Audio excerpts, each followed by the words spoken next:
So good morning, everyone. I'm Gary Grotto, Executive Editor of the Arizona Capital Times, and you're watching Morning Scoop. And we're here today to discuss elections. And although we're 28 days away from Election Day, early voting starts tomorrow, and today is the last day to register. So our aim today is to send you to the polls or the post office or wherever you're going to drop your ballot as a knowledgeable voter. And we've got a lot of ground to cover over the next hour. But first, I'd like to thank our sponsor, the Arizona Clean Elections Commission. The commission administers the Arizona Citizens Clean Elections Act, which voters passed in 1998. And the act seeks to restore citizen participation and confidence in the political system, improve the integrity of Arizona state government, and promote freedom of speech under the Arizona and U.S. constitutions. So without our great sponsors, we wouldn't have these morning scoops, and we also couldn't do this without our panelists, who have all gotten up early and they've already been here a while with us, and they're doing this for free. So today we have four panelists, and the first is Gina Roberts. Gina is the Voter Education Director for the Citizen Clean Elections Commission. She administers a robust public education program that strives to encourage participation in the political process for voters across the state. And Gina is well versed in election policy and administration, and her experience includes administering elections for the city of Peoria and serving as the elections manager for the Secretary of State. She graduated from Arizona State with a degree in political science and has been a certified election officer since 2009. She was honored with the Breakouts 2018 award and recognized as a 2022 Women Achievers of Arizona from the Arizona Capital Times and the 2019 Best in Public Sector Campaigns Award from PR Week. And she's also a 2019 Fellow of the Flynn Brown Civic Leadership Academy. Good morning, Gina. Good morning. I will be shortening that. Thank you, Gary. I will be shortening that bio. Good morning, everybody. Thank you for tuning in today. And next we have Mike Noble. Mike is the Chief of Research for OH Predictive Insights, the premier nonpartisan public opinion polling, market research, and data analytics firm based out of Phoenix. Mike developed a passion for politics while working for an Arizona congressman before building OHPI. And since then, Mike has become one of the top pollsters in the Southwest, regularly conducting public and voter sentiment work throughout Arizona, Nevada, and Utah. Good morning, Mike. Unmute. Thanks for having me. Pleasure to be here. And our third panelist is Dana Lewis. Dana was appointed as the Pinal County Recorder unanimously by the Board of Supervisors on August 5th, after her predecessor, Virginia Ross, stepped down to become the Elections Director. Dana stepped into the role from her previous position as assistant to the Recorder. She moved into the Recorder's office in January from the Elections Department. She's an Air Force veteran, and she spent 8 years in the military as a personnelist and security forces augmentee, leaving as a staff sergeant. She moved to Arizona in 2013 and ran her own small business before joining Pinal County as an election specialist in 2019. She's a resident of Casa Grande. She's a certified election official for the state and working to receive her certificate in election and registration administration from Auburn University in 2023. She's a board member of the Coolidge Veterans Commission and the Casa Grande Historic Preservation Commission. And she's a member of the Signal Peak branch of the Toastmasters, and she's got me sold on joining that group as well this morning. So good morning, Dana. Good morning, everyone. Thank you so much for having me. And I'd like to introduce you to our fourth panelist, Raylene Richards. And Raylene is the Navajo County Elections Director. Raylene began her service to Navajo County in the Elections Division in 2007 and was appointed Interim Elections Director in May 2015. And in 2016 was officially appointed as the Election Director. Raylene has been Vice President of the Election Officials of Arizona and served from 2018 to 2022 and is certified in elections through the Arizona Secretary of State's office. Raylene's a graduate of the 2014 Navajo County Leadership Academy, and this past August, she graduated from the Center's CERA program through Auburn University. And CERA stands for Certified Elections Registration Administrator, which Dana is seeking to get right now. So good morning, Raylene. Good morning. Good morning. I'm happy to be here. Thank you for having me. So before we begin, I'd like to just remind our audience that we have the chat open for you to participate. So if you have any questions, please, by all means, put them in the chat, and our panelists will try to answer those. And so right now, I'd like to turn it over to Mike for a few minutes. He has a presentation on some polling he's done on the top issues voters want to hear from candidates and voter media years. It's all yours, Mike. Well, Gary, thanks so much, and pleasure to be here, and pleasure to see all these great panelists. And I don't know about you all, I think we got about 32 days, 33 days till election day, but who's counting, right? But wanted to go to sort of a little data for y'all, because you have a really great set of panelists, by the way. They're going to go through fantastic topics. But before that, as like any warming up act, I think polling or data would be a good way to start. So, so hopefully no one throws lettuce or tomatoes. But anyways, we'll get into this here real quick, and want to share some data that we had. So Arizona Clean Elections, is that they very much are big on, raising the awareness, education around electoral, whether it's participation, getting candidates equipped with the information they need. So they're very big on that issue. So like anything, it would behoove them, why not understand that audience, which is the voter? And so we went through, and we're going to share a little polling here, just really about what issues matter most to candidates, and then what voter behaviors in media. So just provide a little insight from the research.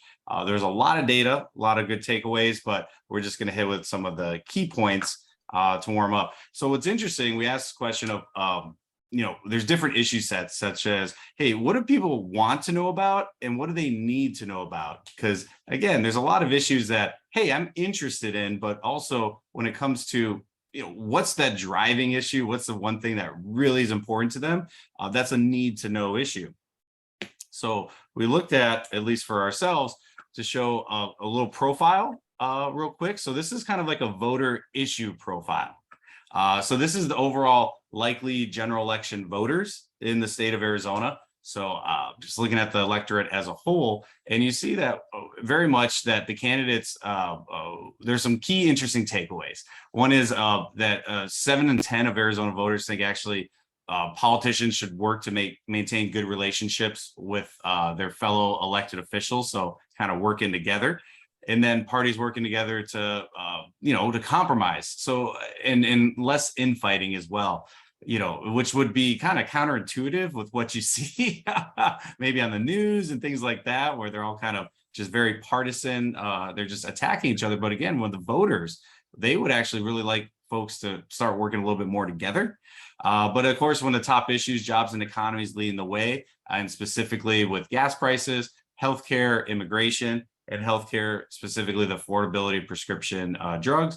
But remember, with our likely general electorate this year, it is typically a bit more of an older electorate in midterms. So with that affordability of prescription drugs, very important to seniors, and then immigration, very specifically border security as well. But you see, these are some of those wanted topics, and then the need to know, actually very much in line. But when we look at what topics this group wanted more than average, was infrastructure. They actually wanted improving roads, bridges, utilities. And then government was more fraud and corruption type level. And then elections was securing the elections.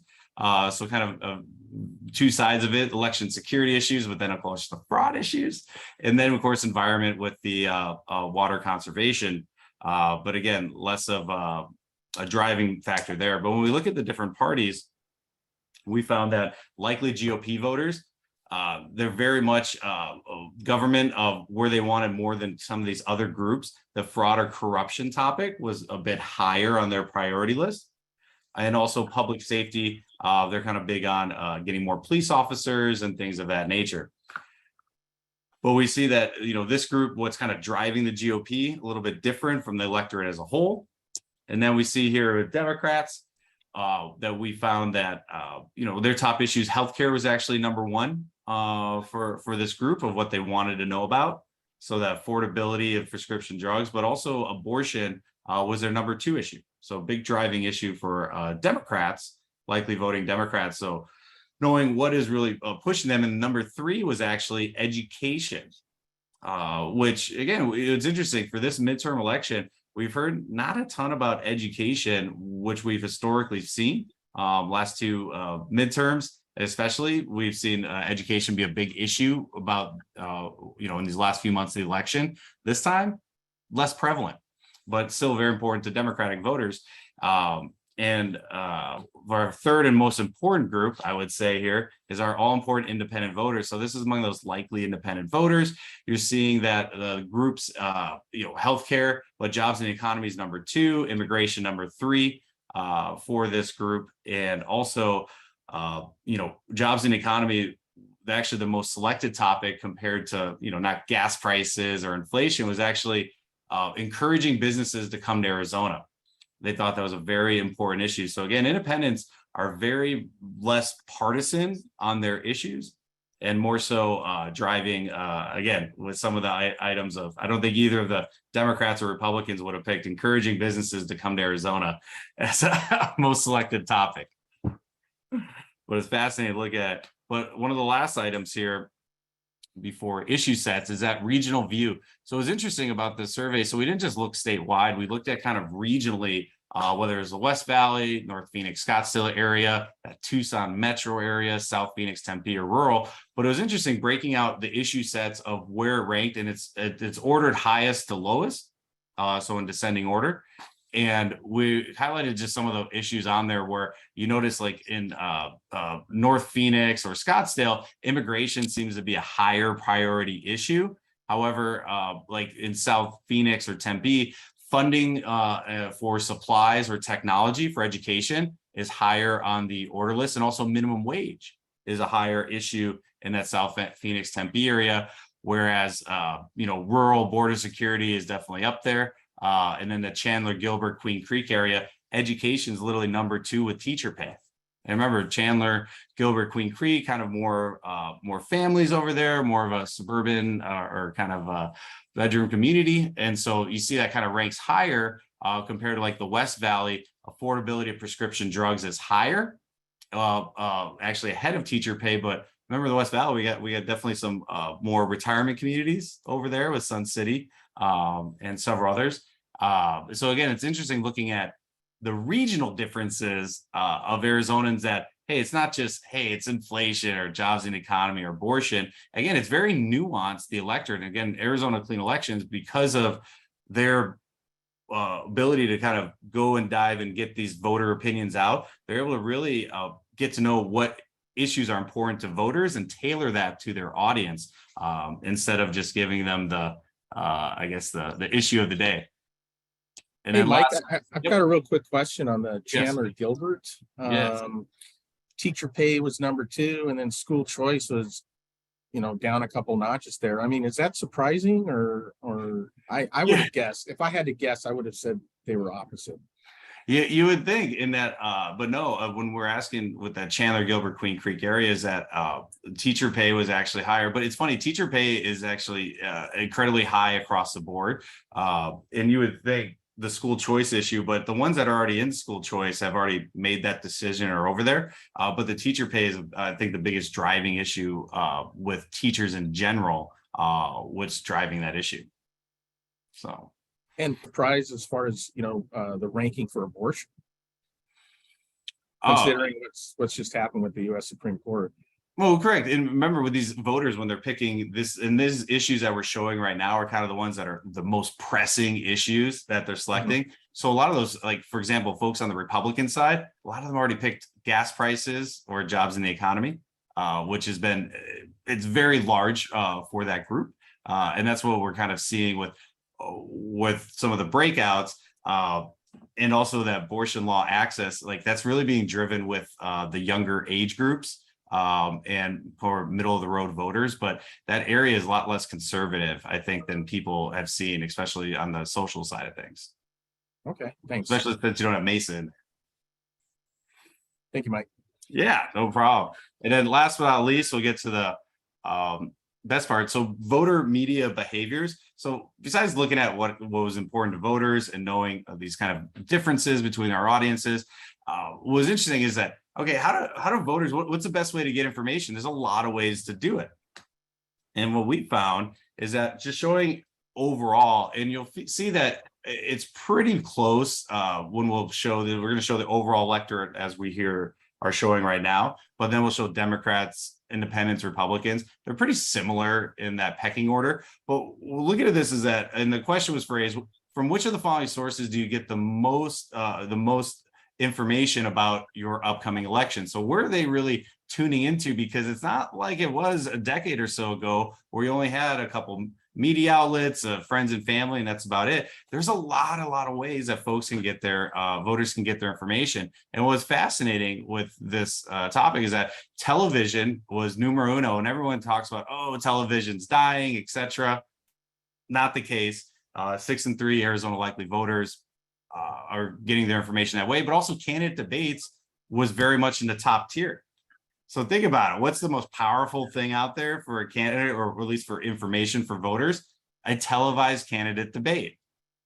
So it was interesting with voters of these informations, and of course some of the issues we've seen in some of the bigger races about debates and such. But it's interesting looking at the will of the voters. How television and candidate debates are very much in tier 1, and then tier 2, the campaign website, or getting mail, direct mail.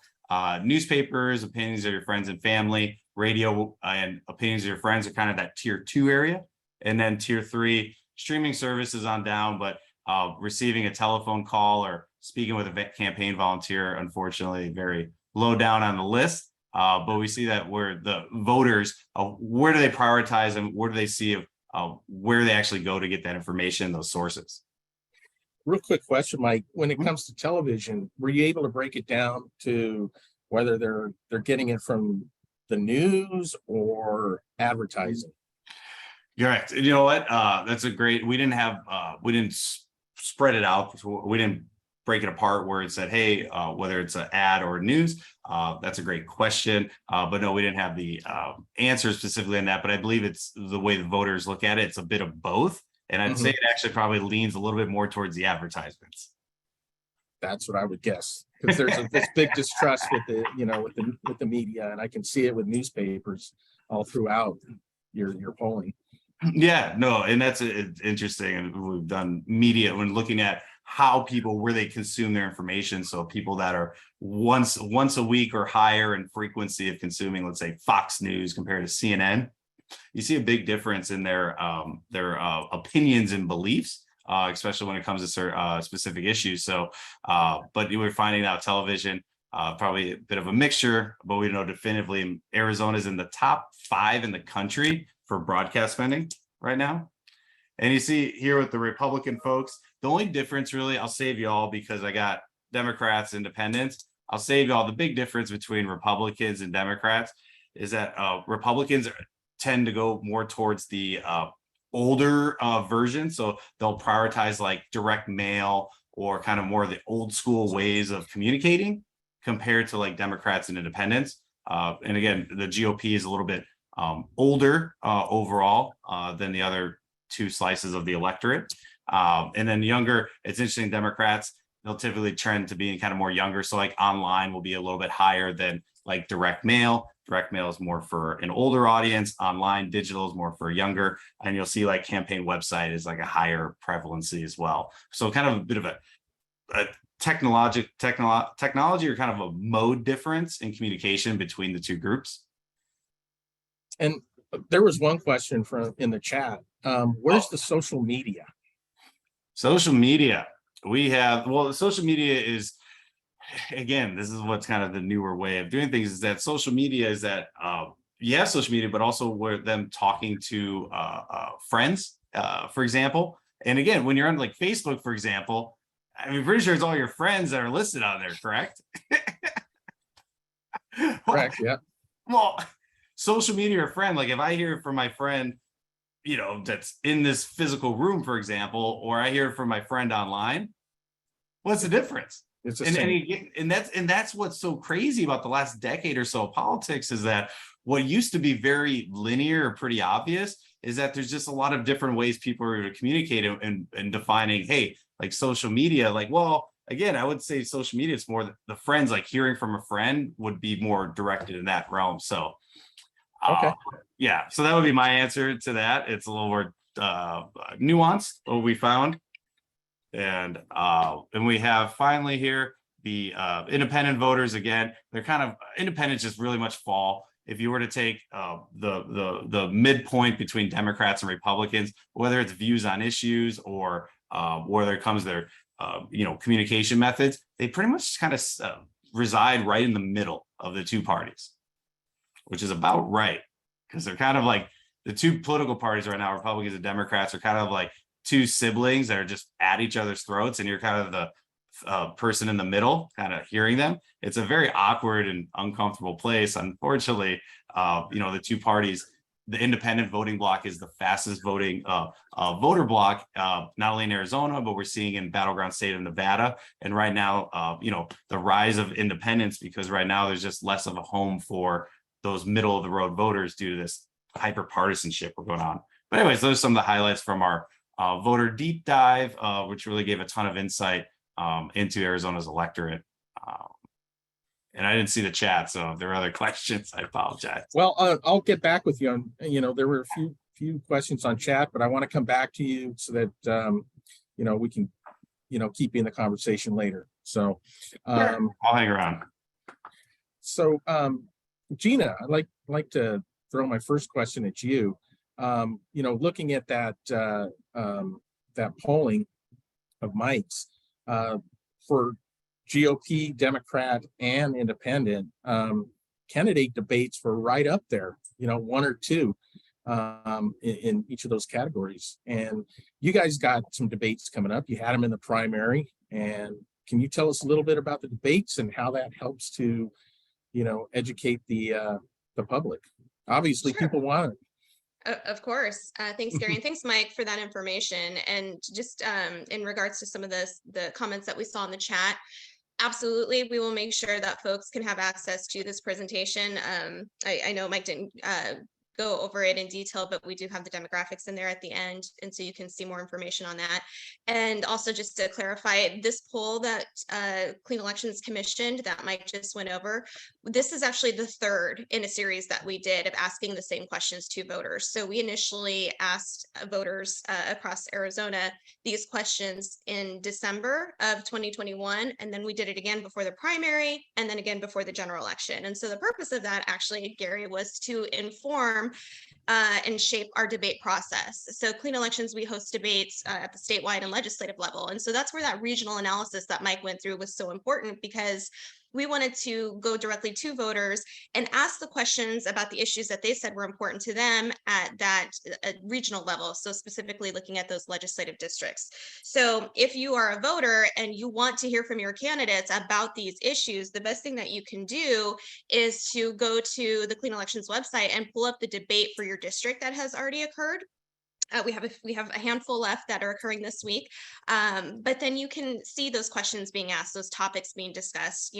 As Mike mentioned, we were seeing a lot about the economy, right? The cost of gas. We're hearing a lot about the rising cost of groceries. So voters are really caring about what's impacting their pockets, and then of course we do hear the discussions on reproductive rights and abortion, and immigration is the top one as well. And so those were also the questions that we were getting from voters directly too. So we solicited voters across the state to submit us their questions for these candidates.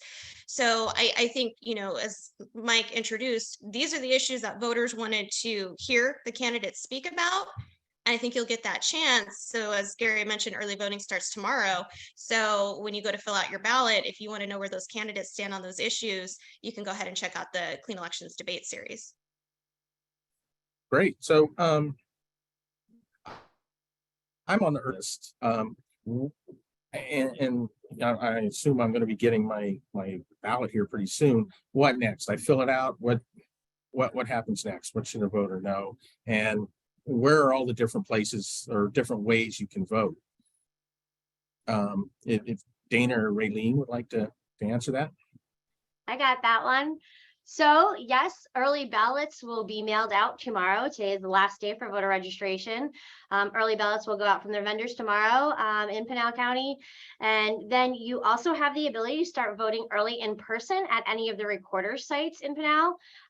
You know, depending on the county in which you live in, depends what it looks like for early voting for you in person. And then you can deposit your ballot in affidavit back in a ballot drop box. We have 15 in Pinal County, or you can put it in the post office. You can hold on to it and deliver it to the polling place and put it in the box there at your polling location. Those are just some of the options. Yeah. Now, I'm assuming you're going to have the, locations for all the drop boxes on your website, or Absolutely. And the trusted source would be the Pinal County Recorder's Office. And there's a section there for early voting, and it does show where all of our drop boxes are located and the hours. And I've never used a drop box. I mean, can you just kind of describe it, what it's like, and are they secure? Absolutely. In Pinal County, our ballot drop boxes are located on county property. They are secured. They're on camera. And typically they're attached either to a recorder's office. We have one inside and one outside. And then we have them placed in 4 other locations throughout the county to serve the voters. Okay. Raylene, if I'm an old school voter and I want to go down to the, the fire station or wherever the precincts nowadays, and hang out with the volunteers and cast my ballot there. What do I need to know if I want to do that? If you bring your early ballot, you're more than welcome to skip the line, drop it off at with one of our poll workers there.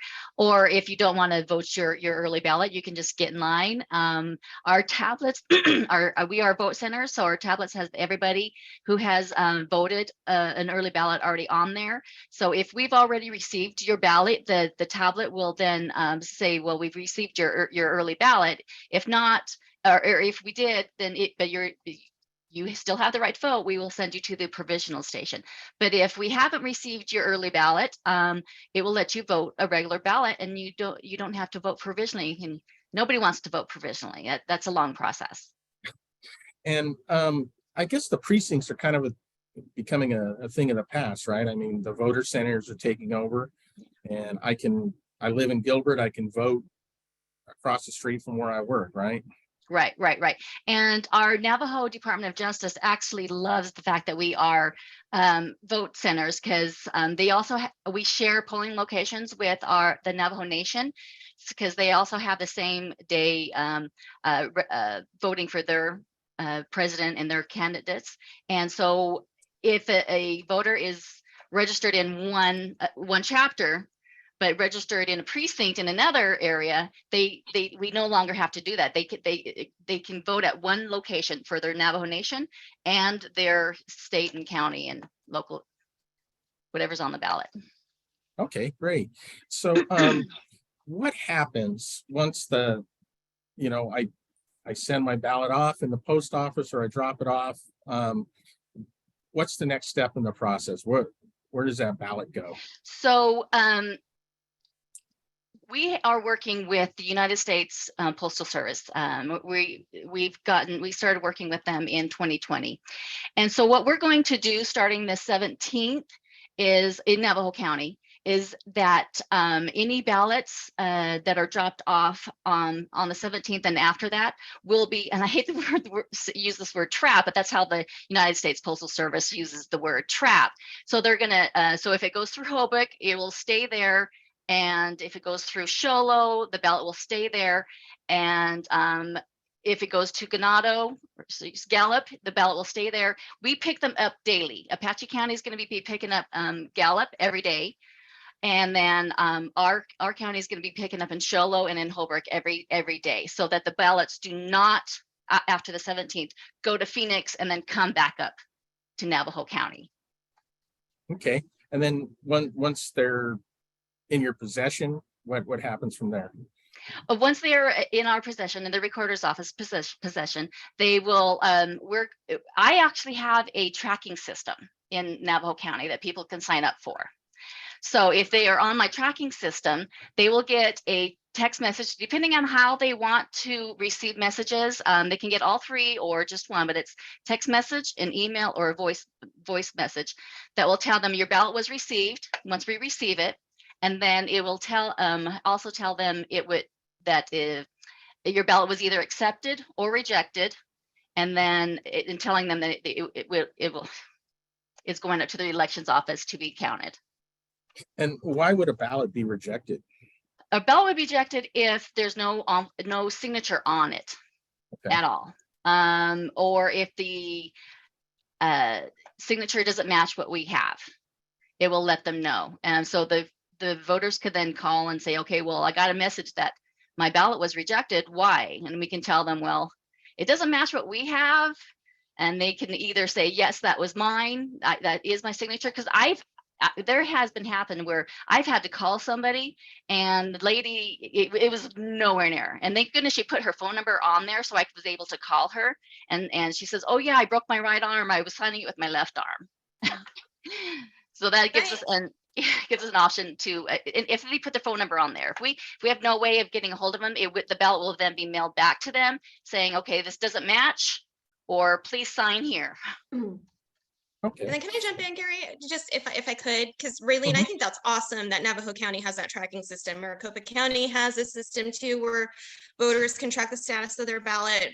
But for any voter in any other county, you can always track the status of your early ballot if you go to the Secretary of State's website, arizona.vote. And so I think that really lends to the transparency of the process, but also if you as a voter have any concerns about, okay, where is my ballot? Did my ballot get counted? That type of thing. And then also too, I thought, before we joined the Morning Scoop, Raylene and Dana, I think you all were talking about LNA testing, which I think is, another measure that lends to obviously the integrity of the election and the accuracy of counting. Is that, if I could ask the question, Gary, sorry, but Raylene, is that something that you all are doing right now, are in the process of doing? Right. What is an LNA test? What is a logic and accuracy test? And we do multiple logic and accuracy tests. Before we have the public or the Secretary of State come in, I test all of our equipment. We have predetermined ballots with predetermined results already and on so that when we run all the ballots through the machines, I do it multiple times, and my employees are like, "Okay, one more time, really?" Yes, because we want them to come out 100% every single time. And so we do multiple ones before the Secretary of State comes, and they were here Thursday, and they have their own. We send them ballots, and we send them our database so that they can test on the machines that they currently have at their office. So then they have their own. I have no idea what their results are going to be, so or how they're going to test. So they come up here, they go to all the counties, and they have their own ballots with their own predetermined results. And we passed, and so has all the other counties that have tested so far with 100% accuracy. And then I'm currently doing my public LNA, but it takes us days to do ours because we have like this much room and with multiple equipment. So it takes us days to do our public LNA. And one last question on that topic. I mean, as far as your ballot, once it's counted and it's done, what do you guys do with the ballots? We when they're counted, that they're batched in hundreds already before they get to us. So we keep them in their batched in hundreds or whatever the recorders gives us, because it could vary between 100 and 101, 102. It varies. But we box them up, we seal them up, and we put them in the treasurer's vault. Okay, great. And so one thing I wanted to talk about real quickly was ballot harvesting. Now, I know that I cannot go around and grab all my neighbors' ballots. Dana, can you tell me, but you can still bring in more than one ballot though. Can you talk about that a little bit? Whose ballots can I bring in? statute 16-1005, I believe it is, states that yes, you have the ability to transport or deposit in a Dropbox or a vessel the ballot for yourself, members in your household, and somebody in which you are a caretaker. So what that looks like is, you know, I have my ballot, and then maybe I have an adult child living with me, or I am the caretaker for an auntie or possibly aging parents. So I have the ability to have my ballot, spousal ballot, an adult child's ballot, and possibly somebody I'm a caretaker for, and have the ability to put those into a ballot drop box or into the post office, and that's completely legal. And are you going to have people there checking to make sure how many ballots you throw in, or households or anything, or are you just going to take them on their word? I think, well, one, we have secured ballot drop box locations that are on camera. I think we're doing an exhaustive effort to get out there and educate voters about what the difference between ballot harvesting is and you know, depositing ballots for, say, your household, and also understanding what voter intimidation looks like as well. The other thing that people really need to understand too is that signature verification portion that is part of our process for securing the vote. And what that means is, you know, you've completed your ballot. In Pinal County, we have 2-card ballot. That means we have 2 pages of a ballot, front, back. So after you complete your ballot and you put it in your affidavit envelope, we really, you know, remind people, make sure you sign that affidavit and then put your phone number on there in case for some reason, like Raylene had touched upon, that your signature is not matching because you got, you know, a broken arm, or we had one person who was in a fishing accident and lost a finger. So we have that ability to contact you and say, hey, we've incurred what we call a non-matching signature. So we have the ability to cure that signature. After, you know, we do that process, then, you know, those go over to the elections department for tabulation. Now, what do you do with the envelope with the telephone number? Because I've spoken to a couple of people who said, I don't want to put my phone number on there for whatever reason. Right. So it's like any other elections correspondence. We fall under records retention. During a jurisdictional election, affidavits are kept on hand for 6 months. During general federal elections, it's 2 years. We keep those. And again, like Raylene said, they go to the treasurer's vault. Great. And we do also update the voter's signature with the affidavit envelope. We do as well. Now, we met before this call a couple days ago, and we talked a little bit about some voter misinformation. Dana, you had some things to say about that, I believe, as well. People, or maybe it was Raylene, about people approaching people in the, you know, Goodwill parking lot or things like that, and trying to get them to register. Yeah, so Go ahead. we recently ran into some situations where there have been some third-party voter registration groups, unfortunately in an aggressive manner, approaching people and letting them know that they are not registered to vote, even though the voter would then respond that they were, and that they had voted in the last election, and that no, that laws had changed, and that if they didn't fill out that form right then and there, that they were not going to be able to vote in the upcoming election. So again, you know, going back to those trusted sources, going back to your county recorder, going back to your elections department, going to Service Arizona, myarizona.vote, and being responsible voters and checking your voter registration information, and knowing that your stuff is up to date. So yeah, we've encountered that, doing some social media and some outreach with our public information officer to let people know that where they need to go check their voter registration information.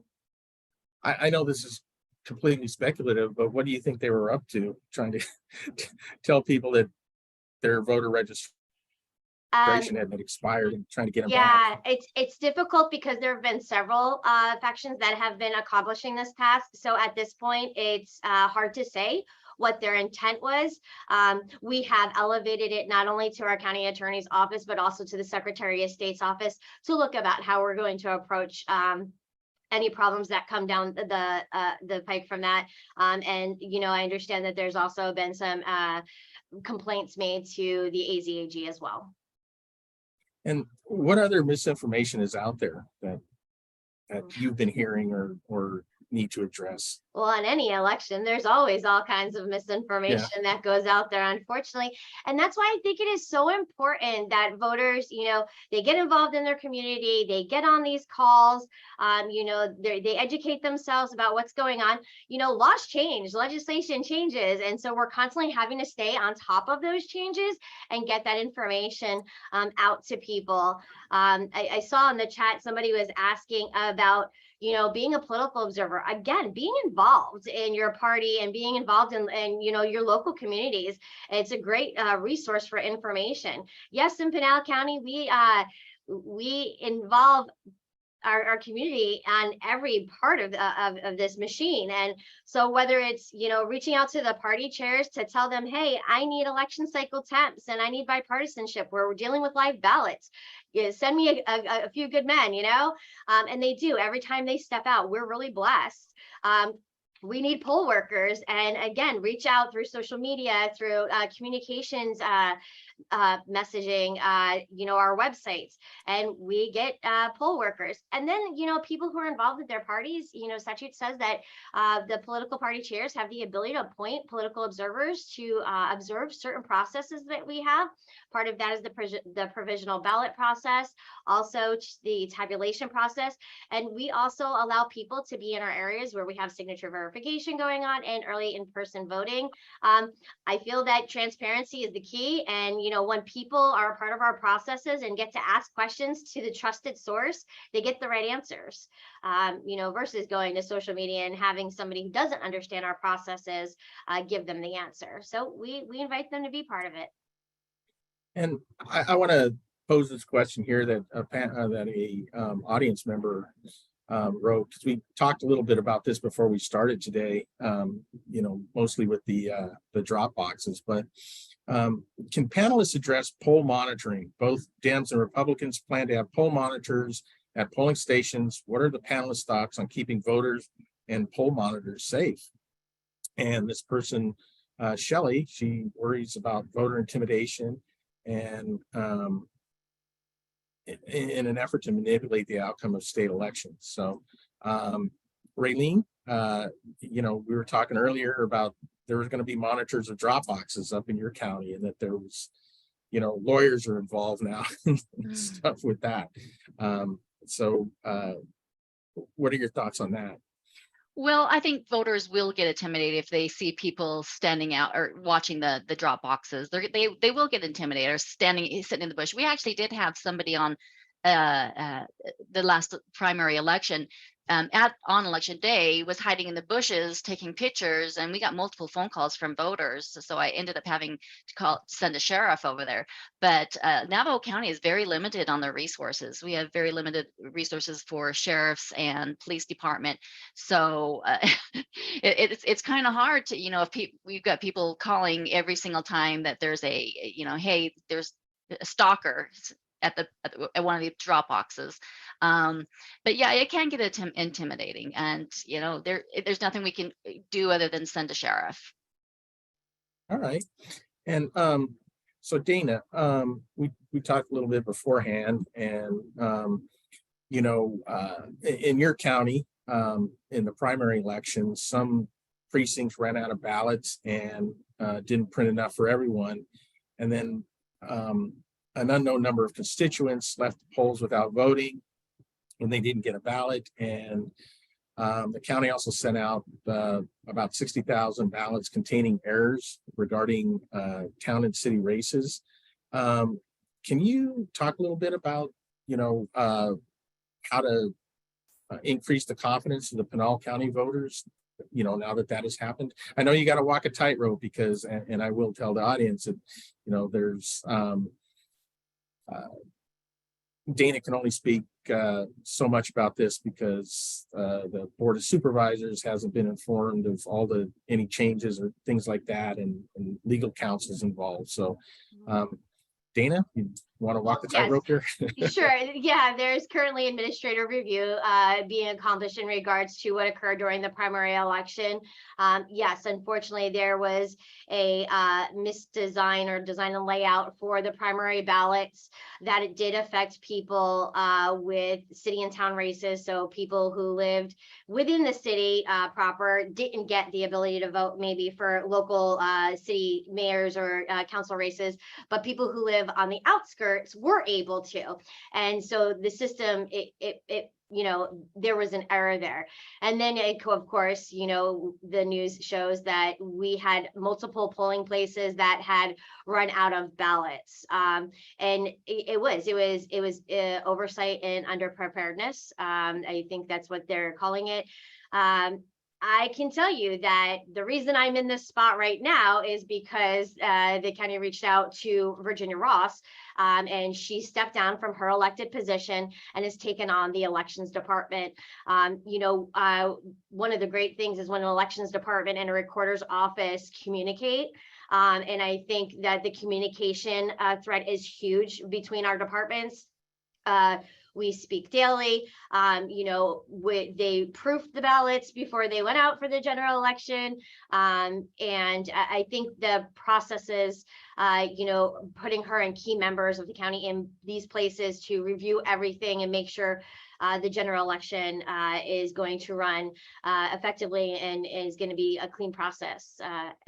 That's where we're at right now. All right.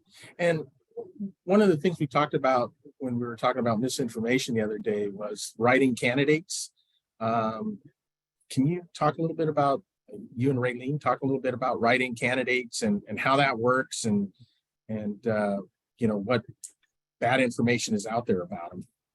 So a write-in candidate is somebody who has filed an official write-in form with the appropriate election jurisdiction for like the county or county and races. They would file with me. For any state, they would file with the Secretary of State. Schools would file with the school superintendent. Only those write-in candidates will get the vote. So if you want to vote for somebody and their name is on the ballot, color in the oval for that voter, because they will not get that vote as a write-in. Only those that are official write-ins. You could put Jesus.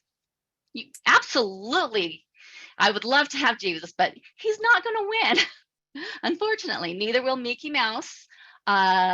So only those that are official, are on the official write-in candidate list, will get those votes. Great, thank you. And let's talk a little bit about you know, the judicial election. And you know, Maricopa County, there's going to be, you know, pages upon pages of judges, what it's going to seem like. Pinal County is their number of judges up for retention are growing, and I know you guys got this first year with a 2-card ballot, right? And but up in Yavapai, you just got JPs and judges, trial court judges, and I think you got the Supreme Court judges, which are part of the merit selection. So can you guys talk a little bit about the judges? Because the courts, you know, they got a big campaign going about finish the ballot. Well, in Navajo County, we have 5 retention judges. Gina might be able to step on that a little bit more or express me a little bit more on that one. I do have 1 Superior Court judge that is countywide. Yeah, And that's a partisan election, right? It's a nonpartisan. Oh, nonpartisan. Okay, I'm sorry. And at the state level, so we have merit selection here and how judges get appointed, and then we have a judicial retention system. So what that means is for certain counties, so it's for our most populous. So we're looking at Maricopa, Pima, Pinal, and Coconino counties. Those trial court judges and also our appellate court judges and our Supreme Court justices, they stand for retention. So what that means is voters, when you get your ballot, you're going to see a long list of names of judges and justices. And so how you find information on them is we have something called judicial performance review, and they put out information where basically they provide ratings for how those judges and justices perform. So the Secretary of State's office has mailed a publicity pamphlet to every household with a registered voter where you can find information on those judges. We also have them available on the Clean Elections website. But it's important to look at that information because it is nonpartisan. So you will not see, and we hear a lot from voters, you will not see a political party designation next to their name. But what you will see is when you go to look at that publicity pamphlet, you will be able to find the ratings, whether it's, their integrity, their communication, their legal ability. And then you as a voter can decide, okay, should this judge be retained in office? And we have seen in election years where some judges don't make it, where they don't actually get retained.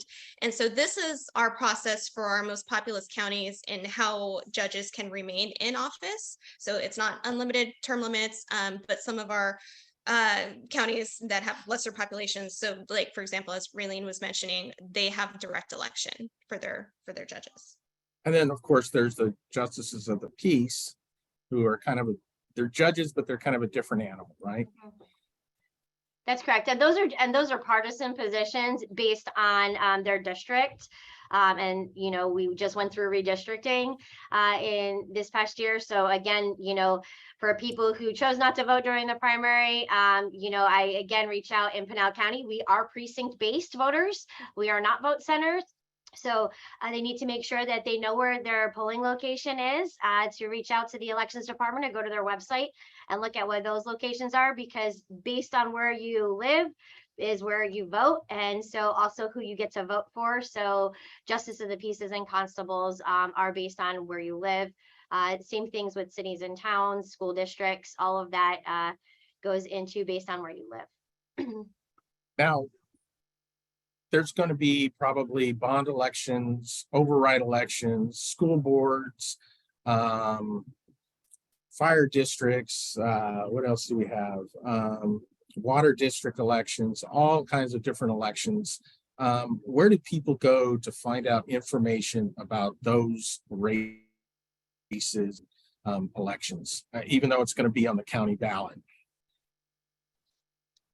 We have a lot of that information on the Clean Elections website. It's actually for Maricopa County, for the Central Arizona Water Conservation District. We're hosting a Meet the Candidates event for them this week. But for a lot of those jurisdictions that have those elections, if for example, if it's bond election, voters, you can look in your mailbox. I actually have something here that I received. It looks from my school district.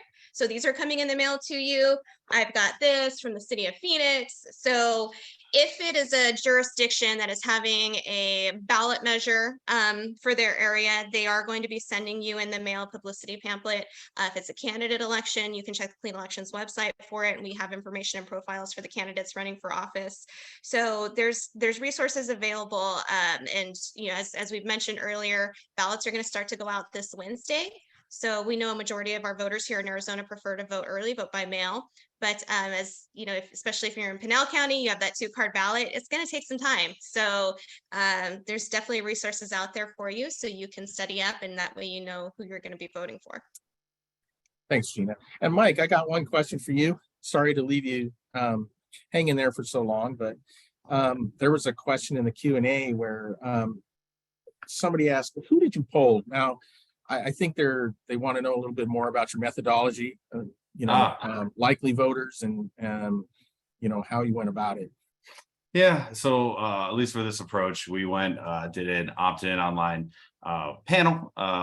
It's basically opt-in online panel. Best way to describe it is think of a quantitative form of a focus group. Is probably the best way to describe it. And so when we did that, we had 2 different views of the electorate. One was registered voters, so people that are registered, and then likely voters. And how we determined likely voters was based on an augmented, Gallup does this really great 7-question screener, essentially, to qualify as likely voter. So based on the 7 questions, they get a score, If they get like a 5 or higher, essentially they qualify. And then, hey, this person is in fact probably a likely voter, not just a registered voter or a high propensity voter. And then with the other parts of the methodology is that, the other big thing in survey research is making sure you have a representative sample. So making sure it's reflective of your audience. And so if you look at like the gender, the age, the region, the party affiliation, et cetera, on the turnout, you'll see that it very clearly, which, you know what, if you all don't mind, I'll just share it real quick with y'all. So for example, if you were to look at this registered voter percentages, this is the trick in survey research, is that that's funny. A lot of people, they'll show you numbers all day. It's like, it really doesn't matter, because if those numbers aren't reflective of your audience, what the heck are we doing here? So when you look at the like regional composition, making 6 out of 10 registered voters derived from Maricopa County. Pima County is about 15%, and then the rest of the other 13 counties, or I like to call rural, is about 24%. And then ethnicity, Hispanic Latino is about 22% in our electorate. 65% white, non-Hispanic, and then 13% other, and then ages. But if you were to look at this and look at Arizona registered voter file, for example, you would see that, hey, these numbers that we have are very much in line with those. So again, making sure you want to have that reflective registered sample, but that was how it was collected, and that margin of error was about just under 4%, so about 3.7%. All right, Mike, thanks. Yeah. So now that we're all armed with our voter education, where can people go register or check to see if they're registered to vote, confirmed to vote? And how long, today's the last day, so how long do they have to register if they're not registered yet?